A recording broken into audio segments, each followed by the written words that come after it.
On Italy's economy, I'm joined by Alessandro Rebucci. Alessandro is an associate professor at the Carey Business School at Johns Hopkins University. Welcome to the show. Thank you, Rachel. Thank you for having me on the program. You're very welcome. So let's start with some of these comparisons that we've seen between Trump and Conte. We even saw that Trump really highlighted the fact that they were both political outsiders. What would you say they have in common, and where do they differ? They are very different in background. Conte is a law professor. Trump was a businessman. They have different personalities, but they have much in common from a political perspective. They are leading populist administrations. They do not have strong ideology. They go with what is practically meaningful to their base, and they share a common view on immigration and similar other issues. So let's look at his base. As a new prime minister, tell us about the sort of economy that he inherited and also what his economic priorities are.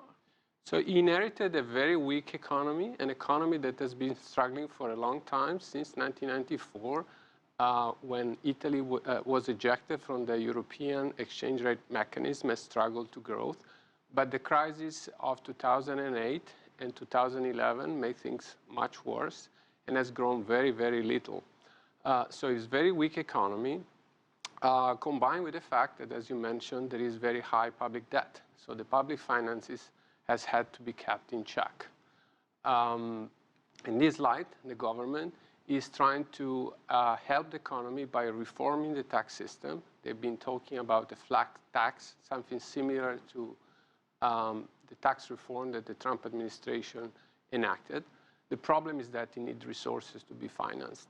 It needs about 50 billion euros, which is about 2.5% of Italy GDP, to be implemented. So it's not clear how that will come about. And certainly we saw that the IMF had its doubts about what was going to happen with Italy's growth. How optimistic should we be at this point, given what we've seen from this new government? There is not much, unfortunately, to be optimistic about, because Italy's growth problem is a productivity problem. Is the fact that businesses are not growing, firms are not being born, and they don't develop, they don't succeed and expand internationally. There is a lot of blame on the fact that the fiscal budget has been kept tight, so on austerity. But in fact, measures of fiscal austerity indicates that things have improved since 2013. Thanks to the European Central Bank quantitative easing policy, Italy saved about 1% of GDP in interest rate expenses, which went to a looser fiscal stance. So austerity is really referring to the fact that the country has not grown for a long time. Now, we know that there's been some concern about regional disparities within the country. So how are everyday Italians managing, especially now a decade into austerity? You're absolutely right. Research by Prometea suggests that the biggest problem with productivity and growth are coming from the south of the country. Overall, the country is coping with austerity in three key manners. The high middle class is reducing savings, so it's essentially spending less relative to what used to. Others have simply to adjust to a lower quality of living, but most worryingly, poverty has increased. Prometea, a think tank in Italy, again estimates that poverty has increased from 3 million to 6 million from 2008 to 2018, from 5% of the population to about 10% of the population, which is a dramatic increase.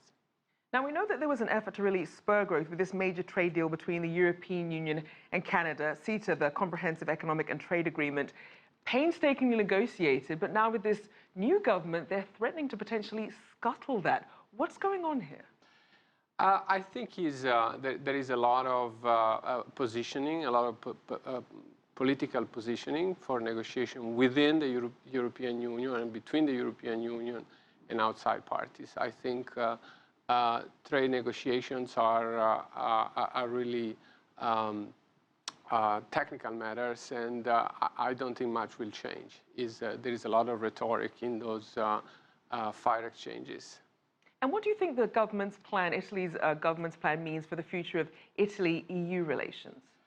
So my view on those relationships, I see two scenarios.